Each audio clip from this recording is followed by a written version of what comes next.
Alors, doit-on traiter un pasteur comme un ministre d'État? Shalom bien-aimé, grâce sur grâce dans vos maisons. Rapidement, Matthieu chapitre 20, du verset 25 au verset 26, je vais cette fois-ci faire la lecture.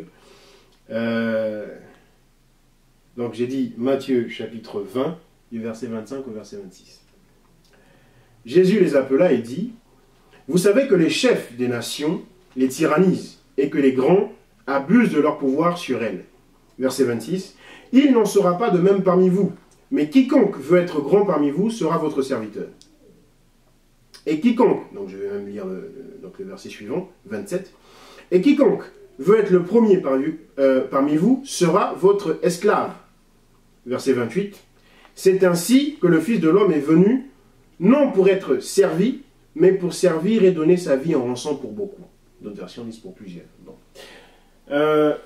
D'une part, il y a ça, qui nous montre que notre modèle parfait, notre modèle par excellence, notre exemple par excellence, notre exemple idéal, qui est Yahushua Hamashiach, nous dit ici, donc qui est notre Dieu, notre Seigneur Yahushua, qui dit ici, les chefs d'État tyrannisent ceux sur qui ils règnent.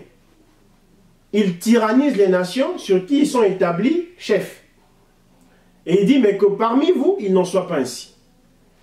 Donc, quand on met parmi nous, dans l'Assemblée des Saints, des anciens, d'accord, des anciens, des pasteurs ou autres, le Seigneur nous dit de ne pas tyranniser les frères, de ne pas donc être traité comme un chef d'État. Ça, c'est d'une part. Et d'autre part, il dit, son royaume n'est pas de cette terre.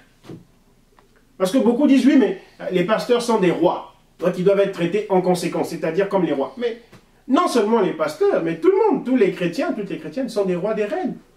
Mais l'Écriture dit aussi que le royaume de Dieu n'est pas de cette terre. Il a dit devant Pilate, il dit, mais mon royaume n'est pas de ce monde.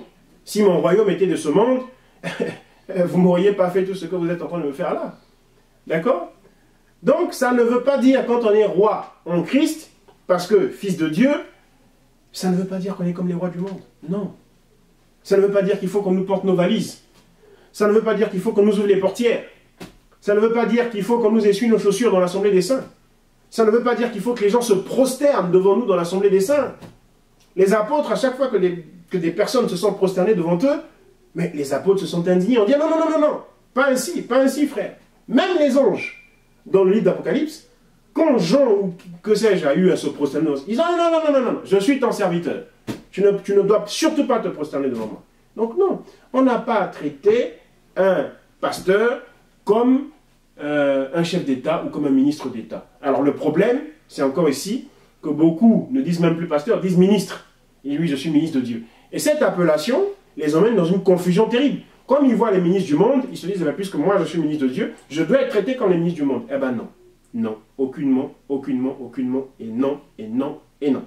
Demeurez bénis. Shalom.